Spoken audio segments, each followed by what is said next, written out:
부탁합니다. 자, 신명기 7장의 말씀입니다. 하나님께서 또 말씀 명령하고 있습니다. 오늘의 명령은 가나안의 복을 누려야 될 그 가나안에 들어가 어제 말씀처럼 그 땅을 차지하고 그 땅을 가지고 누려야 될 너희 가나안의 백성들아, 꼭 이것만은 조심해라 명령하시는 그 말씀이 뭐냐? 여러분, 한마디로 가나안 족속들과 사귀지 말라는 겁니다. 가나안 족속과 결혼하지 말라는 것입니다. 심지어 2절 말씀에는 이렇게 얘기하고 있습니다. 후반절에 그들과 어떤 언약도 하지 말 것이요 그들을 불쌍히 여기지도 말 것이며, 여러분, 약속도 하지 말고 그들을 불쌍히 여기지도 말라는 것입니다. 이거는 가나안의 복을 누려야 될 내 백성들이 대표적인 가나안의 일곱 족속들을 대표하는 그들과의 일전을 치러야 되는데, 인간적인 어떤 감정 있지 않습니까? 아우, 그래도 좀 그렇지, 막 이런 거 있지 않습니까? 에이, 그래도 좀 그러네. 그래서 이 정도는 좀 허용해도 되겠지라고 하는 어떤 약속도 하지 말며, 그리고 어떠한 불쌍히 여기지도 말 것이며, 막 이런, 여러분 아주 엄중하시지 않습니까? 어쩌면 이렇게 얘기할 수 있습니다. 인간적으로 인간미가 너무 없네. 요즘 뭐 유튜브에 뭐 이런 게 유행한대요. 할 말이 없네. 막 이런 것처럼. 왜 약속도 하지 말고 불쌍히 여기지도 말라. 하나님이 왜 그러시는가? 그러면서 3절에 대표적으로 혼인하지 말아라. 너희 아들을 그리고 그 딸을 며느리로 막 이러면서 절대 유일하신 하나님 앞에 유일하신 신앙 그 중에 하나가 혼혈을 방지했거든요. 왜 그랬을까요? 가나안의 문화를 대표하는 것, 그 가나안 사람들이 우리 하나님만 섬기는 우리 집안과의 어떠한 연합을 이루어졌을 때 인간적인 것 얘기하는 것이 아니라 영적인 쇠퇴, 영적인 혼탁, 이것들을 하나님께서 미연에 막으시는 거 아니겠습니까? 4절, 그가 내 아들을 유혹하여 이렇게 얘기하고 있습니다. 결국은 하나님께서 이 말씀을 하는 건 뭐냐? 4절에 보면 그가 여호와를 떠나고 다른 신들을 섬기게 함으로 여호와께서 너희에게 진노하사 갑자기 너희를 멸하실 것임이니라.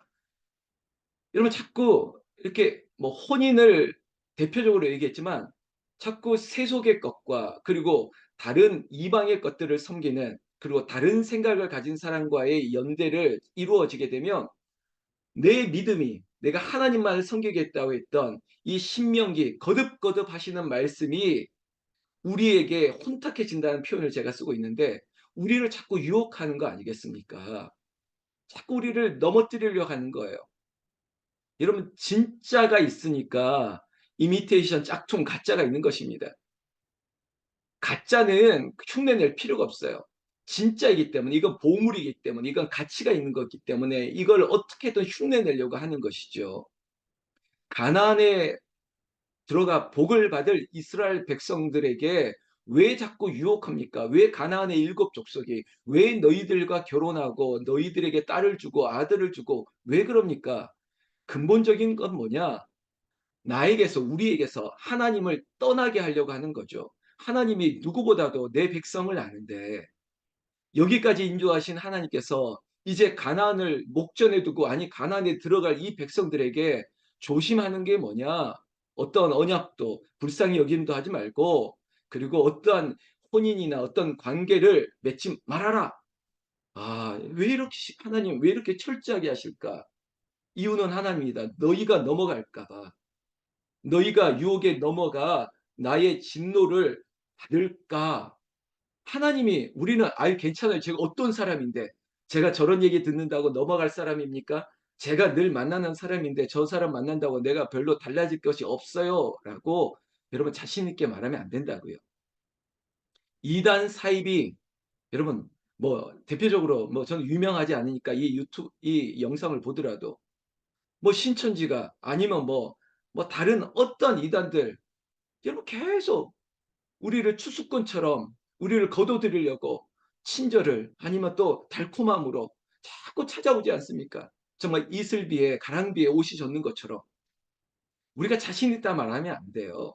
그 자리에 머물면 안 되고 여러분 두 번, 세 번 얘기해서 안 되면 딱 끊으라고 얘기했지 않습니까? 이단에 대한 대처는 그런 거거든요. 아유 저는 아무리 말해도 저는 안 넘어가요. 그게 교만입니다. 교만이에요. 5절 말씀 보십시오. 오직 너희가 그들에게 행할 것은 이러하니 그들의 제단을 헐며 주상을 깨뜨리며 아세라 목상을 찍으며 조각한 우상들을 불사를 것이니라. 여러분 내 안에 있는 우상들을 완전히 깨야 돼요. 완전히 불살아야 돼요. 아 이거는 좀 측은하고 이거는 좀 그렇고 이거는 좀 그러네. 요만큼 남겨놓지 말고 그냥 보이는 거 찍어 불사르라는 게 아니지 않습니까? 너희 마음에 있는 너희가 지금 가나안의 저 화려한 문화를 보고 저 더 많은 사람들을 보고 더 강력한 저것을 보고 저쪽에는 소리가 크고 저쪽에는 돈이 많고 야 큰일 났네. 이런 거 내 안에 있는 두려움과 염려와 근심 내 마음이 낙심되며 이런 모든 것들을 다 불살라 없애라는 겁니다. 하나님께서 왜 신명기 말씀 우리에게 주십니까? 6절 너는 여호와 내 하나님의 성민이라 내 하나님 여호와께서 지상 만민 중에서 너를 자기 기업의 백성으로 택하셨나니 너는 내 백성이라 내가 너를 택했으니 하나님 우리를 택해서 이 가난을 주시겠다고 하는데 우리에게 계속적으로 명령하시면서 더불어 우리에게 또 응원하시지 않습니까? 하나님께서 우리에게 자긍심을 막 주시는 거예요. 너는 내 백성, 내 택한 족속. 그리고 7절 오늘 제가 이 말씀으로 소나무 향기를 또 강조할 텐데 7절 여호와께서 너희를 기뻐하시고 너희를 택하심은 너희가 다른 민족보다 수요가 많기 때문이 아니니라. 너희는 오히려 모든 민족 중에 가장 적으니라. 여러분 나를 구원하신 이유가 내가 잘나서가 아닌 거예요. 내가 이렇게 사랑받는 이유가 내가 다른 것 있는 게 아니에요. 그저 하나님이 나를 기뻐하시고 그리고 나를 택하시고 나에게 복 주시겠다고 얘기하는 하나님이 그냥 하나님의 은혜인 거예요. 제가 어제 가슴이 계속 아프는 증상이 계속 오는데 정말 밤잠을 이렇게 밤을 온전히 이루지 않았습니다. 막 2시에 3시에 일어나서 가슴이 계속 쪼이는데 근데 그걸 진정시킨 거 딱 하나 있으면 하나님 나를 기뻐하시죠. 하나님 나를 택하셨죠. 하나님 이 작은 자를 통해서 하나님께서 복을 주시고 은혜를 주신다고 했는데 그 이유가 뭡니까? 이 약하고 이 흠이 많고 이 부족한 자를 그래도 하나님께서 그래도 너를 쓰시겠다고 하시니 그래도 너를 쓴다고 하니 부여잡고 힘을 내는 거죠.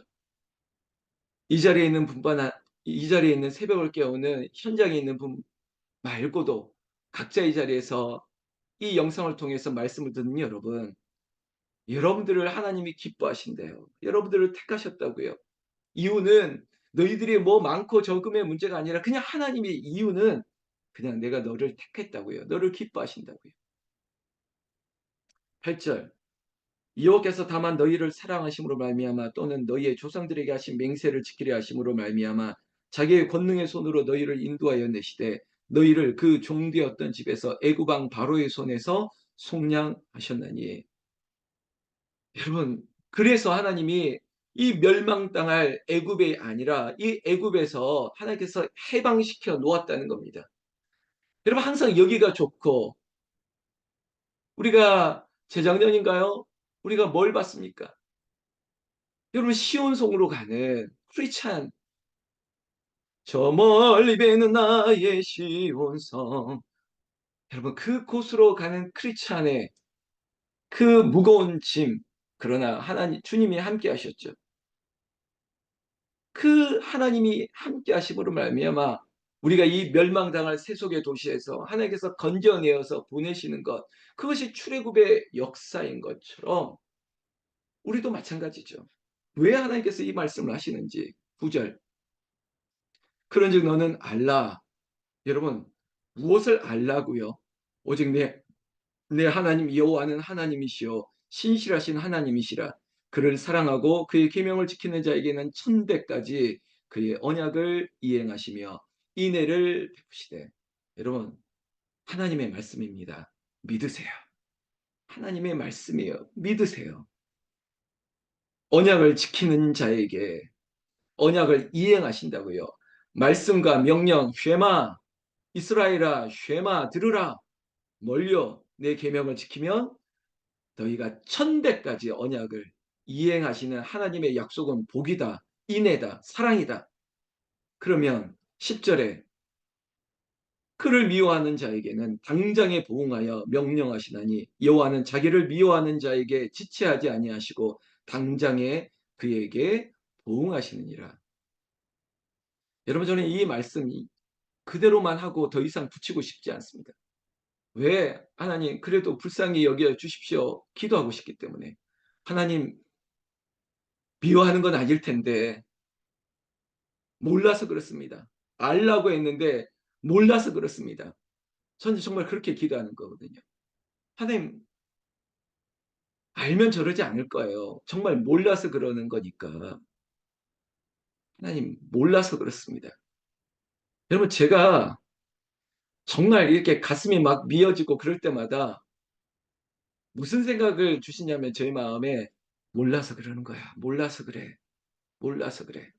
아니 이게 저에게 주시는 위로인데 어떡하겠습니까? 하나님께서 몰라서 그런다고 하는 이 마음을 주시는데 하나님도 실은 나를 미워하는 자, 내 명령과 규례를 지키지 않는 자에게 즉시 보응하시겠다고 하면서 칼을 빼서 확 휘둘러 버리시는 하나님이 아니라 또 참으시고 또 참으시는데 근데 여러분 끝까지 언제까지 참으실까요? 11절 그런즉 너는 오늘 너에게 명령하는 이 규례와 법도를 지켜 행할지니라. 바로 이거예요. 또 한 번 더 거듭 신명기 또 말씀하잖아요. 또 한 번 여지를 주는데 글쎄요. 언제까지일까요? 그러나 여러분 언제까지일지 하나님께서 기다리는 분들이 누굴지 모르겠지만 그러나 오늘 매일 성경의 제목이 뭐냐? 하나님이 선택하신 보물 여러분 이 자리에 있는 여러분들이 보물 같은 분이에요. 하나님의 명령, 이 신명기가 왜 신년에 우리 교회 위에 주신 말씀인 줄 알고 아멘. 이것이 하나님의 약속이고 그래 목사의 입술을 통해서 전하는 모든 말에 대해서 믿고 아멘 하는 분들이 여러분 하나님이 선택하신 보물 아니겠습니까? 그걸 왜 모르세요? 여러분 그래서 내 마음이 낙심되며 저에게도 하는 말이에요. 김 목사, 네 마음이 낙심되며 근심에 눌릴 때 주 내게 오사 또 말씀하시고 약속하시지 않습니까? 오늘 이 아침에도 오늘 7장의 말씀이 얼마나 큰 위로가 됩니까? 너를 기뻐하신다. 내가 너를 택했다. 너를 아름답게 할 것이야. 너를 가장 크게 쓸 것이야. 여러분 아멘이시죠? 이게 아멘이에요. 그래서 딴 걸로 위로받는 것이 아니라 하나님의 말씀으로 위로받고 하나님의 말씀으로 힘을 내고 하나님은 1.1핵이라도 틀리지 않아요. 말씀대로 되는 것입니다. 그 말씀이 우리에게 역사하시는 큰 은혜로 여러분들의 삶에 우리 교회 위에 모든 하늘나라 영가족 위에 넘치기를 나는 우리 주 예수님의 이름으로 축원합니다. 축원합니다. 기도하겠습니다.